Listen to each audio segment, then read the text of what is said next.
Sir, good afternoon. Good morning, good morning. Morning. Ay, sorry mag. Ay, puta, puto yung clutch ko.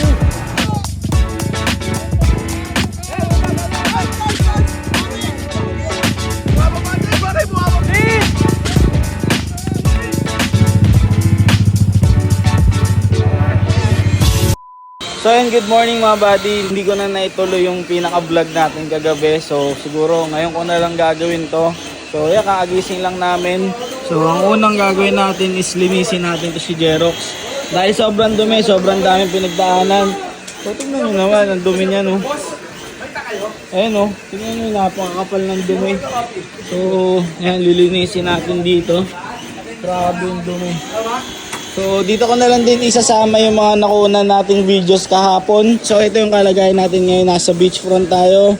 And then ito yung mga kasama natin mga motor. Ito yung mga kadalasan yung nakikita sa mga show. So ito yung mga end game build na nakikita natin. So pakita ko lang sa inyo. Ayan kay Boss Tony. So ito 195. Ito 232. Ito 232. 232 diba? Basic set lang po. Basic set. Okay, sige. Sabi mo yan ha. Pag bumalik yan ng basic set. So ito. Ilang cc to? 180. Sure ka na? Honest declare ha. Sir, good afternoon. Good morning, good morning. Morning. Tanong ko lang kung kamusta po kayo? Okay naman. Okay naman sir. Okay din ako. Ay, sorry mag. Oy. Kasi. Ha?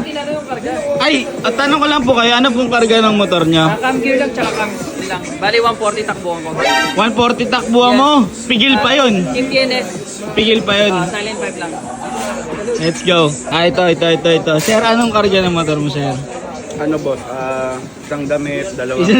Bukal ka pa, boss? Ay, yung t-shirt ko pala nandito, no? Meron pang isang makulit dun, no? Oy, tama na yan. Dadaan na kasi namin mamaya yung Bulacan bypass. So, nagre-ready sila para sa mga bola-bola nila. Tayo, hindi na natin gagalaw si Jerox. Okay na yan, as is na yan. So, ito, yung kay Boss DK. Boss DK! Boss, ilang cc tong motor mo, boss? 183? 1.8, sure na yan. Ito kasi maganda dito. Yung mga nakikita nyo sa show na mga endgame build, pinang-ride lang, no? Ano, boss? Ayaw sa GR5 eh. Boss, kayo boss, kamusta ang ano mo? Anong Ano lang yan boss? All stock lang. all stock lang? BS1 lang baon yan. BS1 lang? Ligaya binibigay. Kung talaga eh. Kumingimi. Pangiwi ka talaga dyan. Ayan, tamang change oil sila dito and linis ng mga motor. Pakita ko lang sa inyo yung view natin dito. So, ito kay RR is 220. So, ito yung view natin sa harap mga buddy. Ayan, no, napaka-solid. Ayan. Bali, itong view na to is, ito na yung West Philippine Sea. So, ibig sabihin, open na tong side na to. So, alam nyo na mga buddy, kaya medyo ganyan kalalakas yung alon. Ang kagandahan dito, para siyang, alam nyo yung parang private dahil hindi ganun kadami yung mga transient houses dito. And hindi masyado kadami yung mga pumupunta din. So, ito yung kalagayan natin ngayon. Ipapasok ko na lang din dito yung clip kung ano yung mga nangyari kahapon dahil hindi ko na siya nagawa ng buong vlog dahil pag uwi natin, sobrang pagod talaga. Hindi dahil sa biyahe guys, dahil sa mga nangyari. Medyo may mga counting scenario tayo pinagdaanan papunta dito sa Pangasinan, which is usually dapat mabilis lang yung biyahe. Pero all goods din naman dahil nag-enjoy din naman kasi tayo. May mga counting scenario, problema. Pero hindi naman kasi may iwasan yun. Normal lang yun mga buddy. So,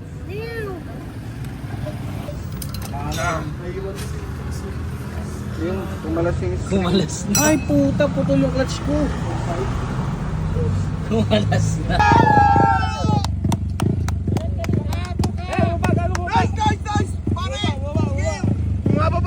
Bumababa din yung gas! Pare, ayun na!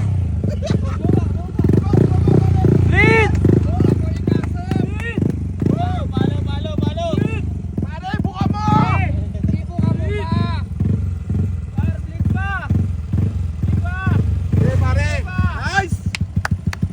So mamaya dadaan tayo Nueva Ecija and then dadaan tayo ng Bulacan Bypass. So shoutout nga pala sa mga kasama natin, Team DNS, Papi Tony, sobrang solid. Ngayon lang din ako nakaride ng ganito na talagang akala mo nakatai lahat. So nakakatuwa din naman dahil ganun yung nangyari dito. Looking forward sa mga sunod na ride, basta ako hindi ko nakakalikutin panggilid ni Jerox. All goods na ako doon. And isi-share ko na lang sa inyo yung settings ng panggilid ko pag uwi natin ng Cavite. Yun, it's already 1:30 PM mga buddy. So mamaya-maya nagpapahinga lang tayo saglit and mamaya-maya mag-ride out na tayo. Nandito tayo ngayon sa Agno, Pangasinan. So ang pinakaruta na gagawin natin pauwi ng Cavite is sa Bulacan Bypass. So bahala na kung saan tayo abutan sa kalsada. And ito yung mga motor na kasama natin bumiyahe. So mamaya biyahe tayo, bahala na, baka makita namin kayo sa kalsada. So ayan si Jerox mga buddy. So ayan, shinare ko lang naman yung mga nangyari sa amin kahapon sa biyahe namin mula Imus papunta dito sa Pangasinan. And hopefully sana na-enjoy nyo kasi ako na-enjoy ko talaga. Sobrang daming ganap na nangyari. And first time ko lang naman sila nakasama sa ride.